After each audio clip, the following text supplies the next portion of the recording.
네, 키타 큐슈 감금 살인 사건 2부 영상이고요. 이번 영상부터 보기 시작하신 분은 이해가 안 될 수 있거든요. 앞에 1부가 있습니다. 보고 이어서 넘어오시는 게 사건 이해하는데 좋을 것 같아요. 자, 쿠리오의 사망과 다음 피해자는 또 도망치기도 하니까 마츠나가는 이 방법이 범행을 성공하는데 별로 좋지 않다는 걸 알게 됐어요. 그래서 아내인 준코에게 이런 말을 합니다. 그동안 자기가 번 돈으로 잘 살았으니까 이제는 네가 직접 벌어오라면서 술집 접대부로 일을 시키거든요. 그러다 준코가 술집에서 도망을 간 적이 있어요. 마츠나가는 준코를 찾으러 아내 가족에게 전화를 먼저 겁니다. 무슨 말을 했냐면 준코를 내놓으라는 협박이 아니고요. 오히려 자기가 죽었다는 걸 알리기 위해 가짜 장례식을 치르라고 했어요. 준코가 집으로 도망간 게 아니었거든요. 죽은 척 하면 준코가 장례식에 올 거라면서 유서까지 만들어 두거든요. 준코의 엄마는 성폭행 당했고 그 증거 사진이 마츠나가에게 있는 데다 다른 가족은 이 일이 밖으로 알려질까봐 시키는 대로 해준 거죠. 이때 준코의 여동생도 사실은 마츠나가와 불륜관계였습니다. 자기 가족이 장례식을 치르고 유서까지 있다니까 마츠나가의 사망을 믿을 수밖에 없던 준코는 이렇게 집으로 돌아와서 다시 붙잡히게 됐어요. 마츠나가는 준코에게 이미 폭행을 저지르고 전기 고문도 하고 있었죠. 당시 마츠나가가 범행을 시작한 계기는 준코를 독점하기 위해서예요. 그래서 자기에게 복종시키기 위한 목적으로 전기 고문을 했던 건데 그래도 언제든지 도망칠 수 있다는 사실을 이번에 알게 되면서 아예 이제는 준코를 사회적으로 고립시키기 시작합니다. 집 밖으로 나가지 못하게 가둬놓고 주변에 전화를 돌리게 해요. 아무에게나 아는 사람 전부에게 전화를 걸어서 돈을 빌려오라고 한 거죠. 하지만 그동안 여러 번 빌려왔기 때문에 이제 또 빌려주는 사람은 없단 말이에요. 이제는 주변 사람들이 먼저 연락을 끊기 시작합니다. 준코는 하는 수 없이 그러니까 마츠나가에게 의지할 수밖에 없게 된 거죠. 이렇게 아내를 갈 곳 없는 사람으로 만든 뒤 돈이 필요할 때마다 아내 가족에게 전화를 걸어서 생활비를 달라고 했는데 준코 가족도 이제는 더 이상 줄 돈이 없어요.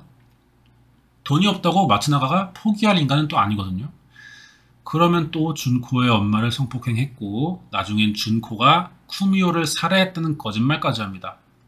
마츠나가도 이미 준코의 가족이 외부 신경 쓰느라 시키는 대로 할 수밖에 없다는 걸 알고 있었어요.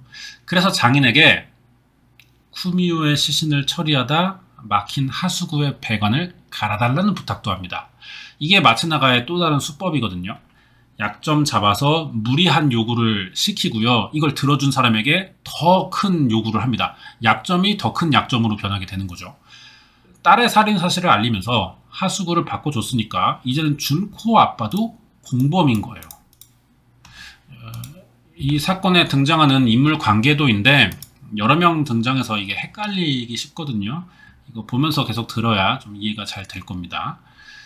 마츠나가가 이렇게 해서 준코 가족의 지배자가 됐어요.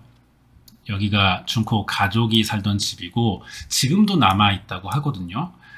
그럼 여기서 무슨 일이 있었느냐? 마츠나가가 이 집으로 들어와요. 그래서 온갖 폭행과 고문으로 가족 전체를 지배하는데 범행 방식은 쿠미오 때와 비슷합니다. 잠을 3, 4시간 정도 재웠고요. 밥을 하루에 한 끼, 화장실도 한 번만 가게 합니다. 건강상의 문제로 토하거나 화장실을 참지 못하면은 다 먹였어요. 그냥 있는 그대로. 함부로 움직일 수도 없고 양치질부터 목욕까지 다 허락을 받아야만 할 수 있었습니다. 허락을 해줘서 움직이게 되면은 그것도 엎드려서 기어다녀야 됐어요. 말도 할 수 없었고요. 잠도 서서 자거나 신문지를 깔고 주방에서 잤고요. 한 가지라도 지키지 못하면 그날은 전기 고문을 받아야 됐습니다. 학대의 무서운 점은요. 가해자가 자기도 모르게 강도를 높일 수밖에 없는 학대는 그런 구조를 가지고 있다는 거예요. 처음부터 피해자가 할 수 없는 짓이었다는 걸 가해자가 모르거든요. 그래서 나중에는 이게 폭행의 강도가 낮기 때문에 반항한다고 착각을 해요. 고문 강도가 올라갑니다. 전기 고문에서 이제 물을 뿌리기 시작했고요. 전력도 더 높였어요. 이렇게 또 사망하는 사람이 나타나는 거죠. 61살인 준코의 아빠인데 첫 살인 사건인 쿠미오가 사망하고 1년 10개월 만이거든요. 심지어 이때 정기 고문은 자기 친딸인 준코에게 받다 죽었던 겁니다. 그리고 2달 뒤엔 준코의 엄마도 전기선에 목이 졸려 사망했고요. 이 사건이 얼마나 오래 이어지고 있는 거냐면 준코 엄마가 55살에 사망했어요. 그런데 첫 성폭행 당한 나이가 44살입니다. 15년째 마츠나가의 성폭행이 이어지고 있는 거죠. 사실 준코 엄마의 행동은 이해하기 힘든 면이 많아요. 아무리 주변 신경을 쓰고 딸에게 알리고 싶지 않은 점이 있었다 해도, 그런 약점을 잡혔다 해도 이렇게 오랫동안 마츠나가와 관계를 유지했다는 건 정상적이지가 않아 보이거든요. 그래서 사실은 이게 성폭행이 아니라 내연 관계일지도 모른다는 의심을 받긴 했었는데, 결국 뭐 정기 고문에 의한 사망이 밝혀졌고요. 사망 전까지 정신이상 증세도 보였다는 점에서 도저히 이해하기는 힘들지만 딸을 위한 선택이지 않았나 이렇게 생각이 됩니다. 준코의 엄마는 딸인 준코와 동생인 부부에게 살해당했어요. 자기 딸 둘에게 살해당한 거죠. 사위도 끼어 있었고, 정신이상 증세로 물리적인 폭력에 의한 통제가 되지 않자 마츠나가가 지시한 거예요. 이렇게 부모가 둘 다 죽고 1년 뒤엔 33살이던 준코의 여동생, 마츠나가의 내연녀죠, 사망하거든요. 준코 동생은 어릴 때 우연히 불꽃놀이를 갔다가 어느 고등학생을 만난 적이 있는데, 조금 친하게 지내다가 사귀는 사이까지 가지는 않았거든요. 알게 된 뒤로 얼마 안 돼서 연락이 점점 뜸해지다가 만나지 않게 되면서 결혼하고 잊고 살았는데, 어느 날 언니가 결혼하고 싶다고 데려온 남자가 그때 그 마츠나가였다는 거죠. 그래서 다시 불륜관계가 이어졌던 겁니다. 이 집에서는 신분 계급이 있었어요. 마츠나가가 만든 거죠. 노예부터 시작되는데 계급이 낮을수록 가장 많은 제한을 받으면서 살게 됩니다. 계급을 올리는 방법이 있긴 하거든요. 여성의 경우 성상납을 하는 거예요. 처음엔 아무도 그럴 생각이 없었지만 오랫동안 행동 제한, 고문 이런 걸 당하다 보니까 나중에는 살기 위해서 초등학생인 준코의 조카 딸까지 서로 성상납 경쟁을 했다는 거죠. 나중엔 준코 진술에서 마츠나가와의 성관계 정말 싫었지만 해야만 하는 일이라 받아들였다라고 이야기한 적이 있거든요. 마츠나가와 성관계를 하는 사람은 그날 목욕을 할 수 있었대요. 그리고 음식도 먹을 수 있었는데 그래봐야 반찬 하나 더 주는 정도였다고 합니다. 아무리 약점을 잡혔어도 준코 동생은 초등학교 딸을 둔 엄마예요. 아빠도 61살이긴 했지만 평생 농사를 지다 보니까 체력이 좋은 사람이었거든요.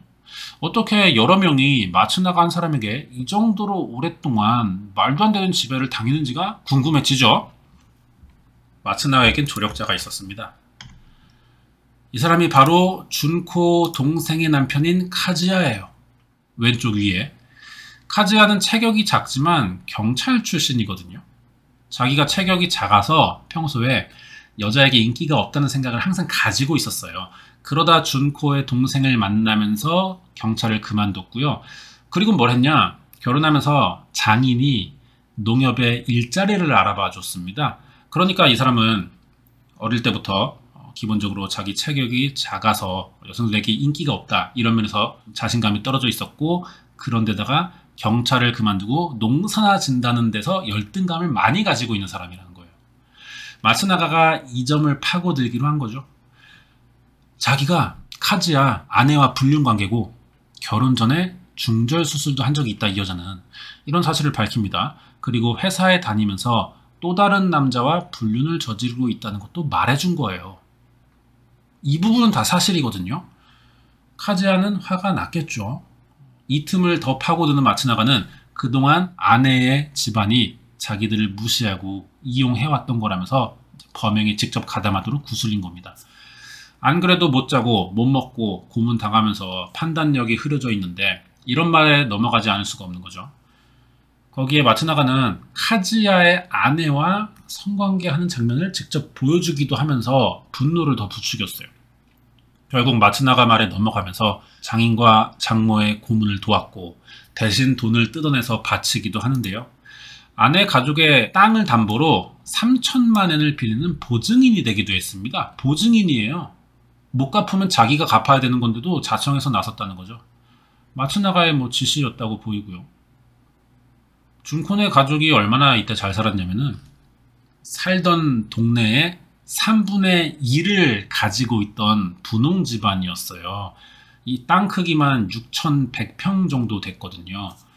전기 고문으로 사망한 준코의 아빠는 농업단체 부이사였고 유력 이사장 후보기도 했습니다. 준코 할아버지는 아까 말한 대로 마을 촌장, 군의원이고요. 권력, 재력 다 가진 집안이었지만 마츠나가 협박에 넘어가서 서로를 죽이게 됐던 거죠. 1,000만 엔의 예금을 해지하고 멀쩡한 땅을 담보로 3,000만 엔이나 빌리니까 이 집과 잘 알던 지역 시의원이 찾아와서 말린 적도 있습니다. 그 정도로 이 준코 가족의 이상한 행동들은 외부에 충분히 드러나고 있었어요. 주변에서 알고 있던 겁니다. 이상하다 이 가족들. 하지만 이미 마츠나가의 말을 거절할 수가 없는 상태로 가버렸다는 거죠. 어느 날 준코의 동생인 이름이 리에코거든요. 이 사람입니다. 마츠나가의 지시 내용 때문에 자기 딸, 10살인 딸과 말다툼을 했어요. 마츠나가가 이걸 본 거죠. 이야기를 들어보니까 리에코가 자기 말을 듣지 않으려고 하는 것처럼 보였어요. 응징해야겠죠, 그러니까. 그래서 리에코의 남편, 카즈야와 딸, 아내 이렇게 모으더니 리에코 머리가 이상해져서 어떻게 해야 좋을지 정하라며 세 가족을 화장실에 가둬버립니다. 마츠나가가 어떤 지시를 한 건 아니에요. 하지만 카즈야와 딸은 이게 무슨 뜻인지 짐작이 갔거든요. 결국 이날 리에코는 자기 딸과 남편인 카즈야에게 목이 졸려 사망합니다. 그리고 카즈야는 이 집에 돈 6,300만 엔을 빼앗아 마츠나가에게 전해줬어요. 마츠나가는 이제 이 준코의 가족에게서 얻을 수 있는 걸 다 받아냈거든요. 쓸모가 없어진 거죠, 이제. 카즈야는 다시 전기 고문을 받기 시작했고요. 이 사람도 전기 고문으로 아내가 죽은 지 2달 만에 사망합니다.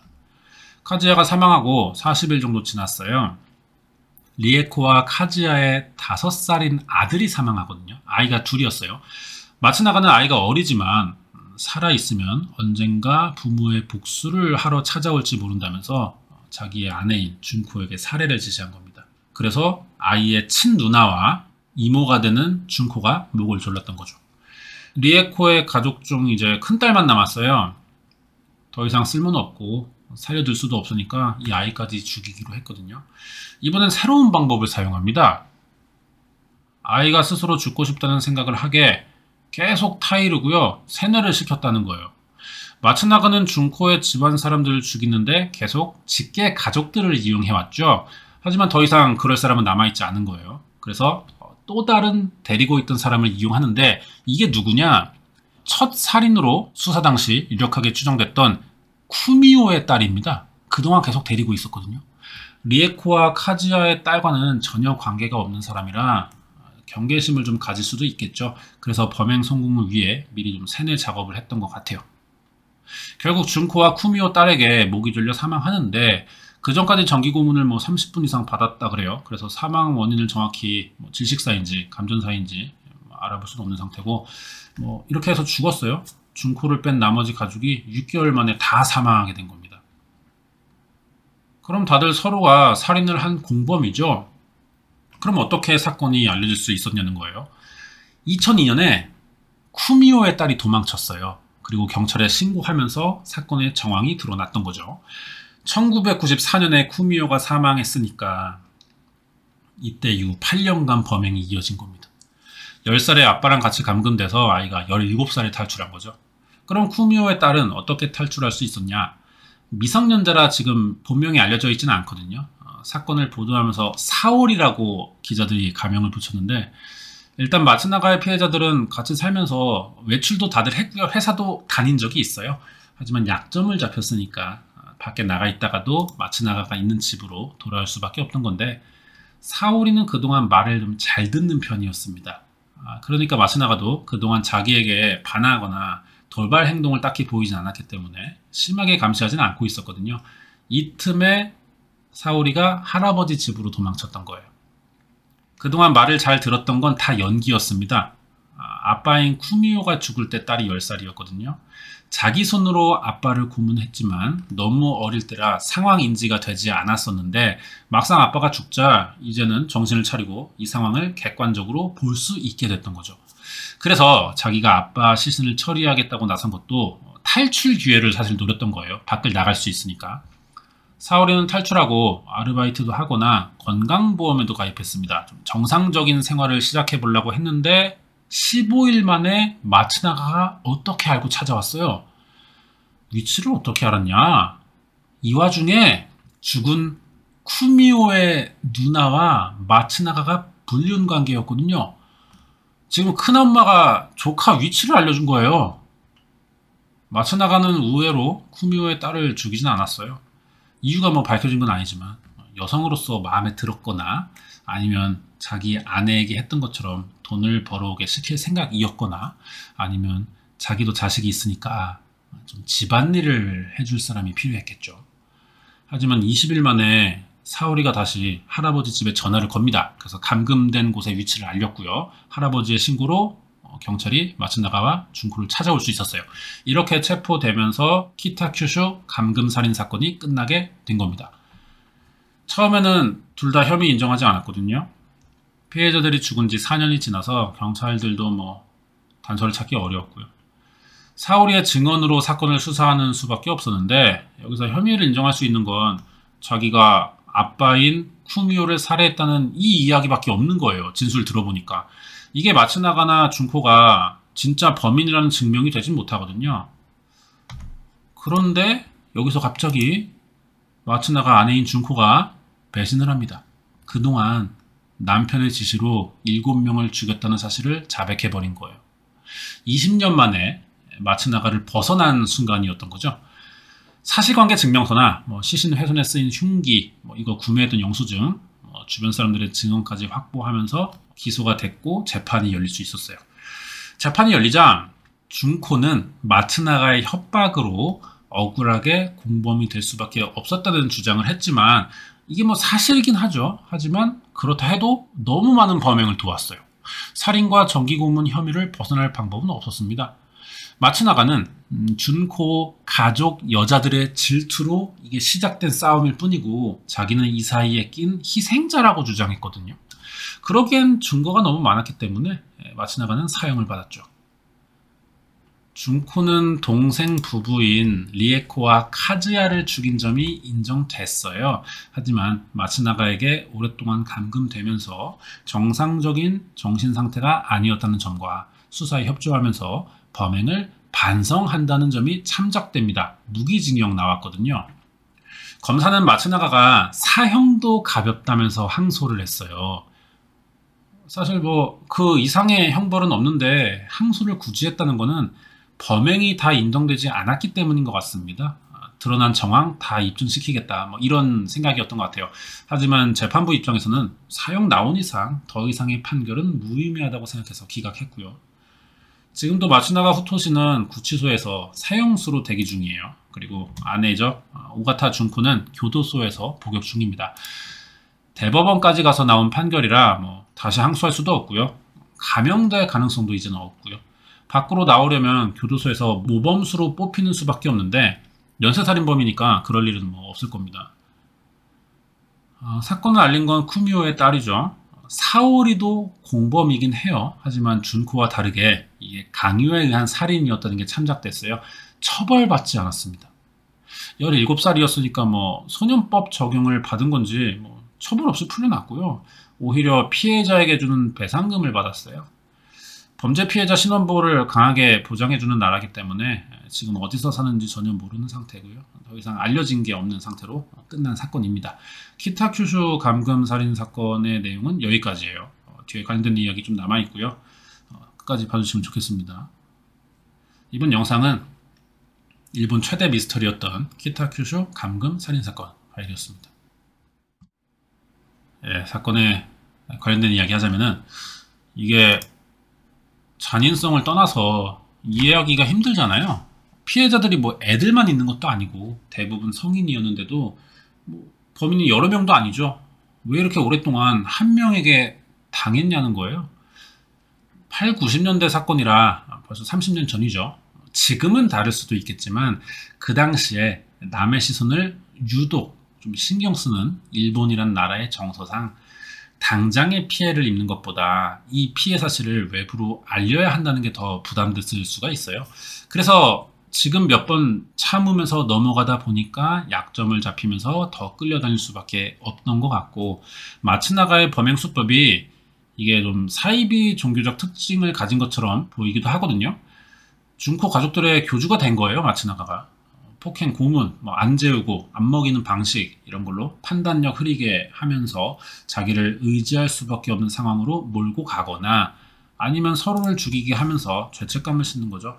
비슷한 수법 중에 우리나라 사이비 종교 중에 이제 은혜로 교회라고 있었거든요. 그때 타작마당이라고 해서 가족끼리 막 뺨 때리게 시키죠. 그런 식인 거예요. 서로를 죽이게 한다는 것 자체가. 이런 방식이 비슷한 사건이 하나 더 있어요. 일본에 그 스미다 미요코의 아마가사키 사건이라고 하거든요. 이번 사건이랑 둘이 일본 최대 규모의 감금 고문 살인 사건으로 알려져 있어요. 비슷한 점도 많고요. 여기 링크에 두겠습니다. 비교하면서 보면 좋을 것 같아요. 처음엔 이게 사건 내용이 너무 잔인해서 전국 방송이 안 됐어요. 심의에 걸릴 정도였다는 거죠. 그래서 사건이 일어난 큐슈 지역에서만 알려졌었는데 소문나면서 관심도가 높아지니까 방송을 여러 번 타기 시작했던 거고, 그래서 사건의 내용, 전체적인 내용도 좀 늦게 알려진 편입니다. 이제 관련된 이야기 알아보자면은 이 사진 최근에 공개됐습니다. 이 남자가 범인인 마츠나가 후토시예요. 도망쳤던 사오리를 다시 잡아왔는데 죽이지 않은 건 자기 아이들을 돌볼 사람이 필요했기 때문이라고 했었죠. 아이가 넷입니다. 엄마가 달라요. 준코와 2명, 전 아내와 1명, 그리고 엄마를 알 수 없는, 밝혀지지 않은 것 같아요, 엄마가. 그런 아이도 1명 있었어요. 이 중에 아들 2명이 유튜브에 나온 적이 있거든요. 근황을 알린 것 같아요. 이런 인터뷰 했었고요. 1992년에 지명수배 당시 태어났던 첫째 아들은 2020년에 초등학교 동창과 결혼했고 직장인이 됐다고 합니다. 엄마가 다른 아이들이 많다는 건 그동안 생각보다 마츠나가는 더 많은 여자를 만났다는 이야기예요, 사실. 경찰 조사로 최소 25명 이상에게 결혼하자면서 사기친 사실이 밝혀졌거든요. 첫 아내는 결혼할 때 19살이기도 했어요. 버스 정류장에서 만났다고 하거든요. 그런데 이게 계획적으로 접근한 건지 우연히 마주친 건지는 모르겠지만 마츠나가를 만났던 여자들은 대부분 우연히 알게 됐다는 진술을 한 적이 있습니다. 접근하는 방식도 여러 가지예요. 일단 마츠나가가 말을 잘하고 또 매번 직업을 다르게 속이는데 좀 호기심을 가질 법한 희귀한 직업이라는 거예요. 프로그래머라든가 교토대 노벨상 수상자, 유명 소설가, 아니면 북한에서 온 스파이, 이런 컨셉도 있었다는 거죠. 이런 말도 안 되는 거짓말에 피해자들이 어떻게 속을 수 있었느냐. 그때마다 매번 아내인 준코가 옆에서 누나나 동생의 역할을 했었다는 거죠. 결혼 사기를 도운 거예요. 가족인 사람이 신분을 보증해 주는 것 같으니까 피해자들은 믿을 수밖에 없던 거고요. 마츠나가가 여자들에게 매력이 있는 사람인 건지는 모르겠어요. 이 사람 주장이긴 하지만 준코의 엄마도 처음엔 성폭행이 맞는데 나중엔 15년 이상 서로 좋아서 불륜 관계를 유지했고, 준코 엄마가 준코 대신 자기랑 사귀자는 말도 했었다고 그러거든요. 아내의 동생인 리에코도 마츠나가와 불륜 관계에 빠졌고, 다른 남자와 약혼이 예정돼 있던 준코도 부모의 반대가 있었지만 원래 약속된 결혼을 파혼하면서까지 마츠나가에게 빠진 걸 보면 확실히 뭔가 어떤 건지는 모르겠지만 여자를 지배하는 그런 방법이 있는 사람이라고 좀 생각이 됩니다. 그러면 이런 사건들을 그동안 벌이면서 그동안 어떤 이득이 있었냐, 마츠나가에게. 금전적으로 꽤 되거든요. 여자 동창생에게 1180만 엔, 준코의 가족에게는 6300만 엔입니다. 자기 회사 차리고 사기쳐서 번 돈은 1억 8천만 엔 정도 돼요. 합하면 2억 6천만 엔 정도.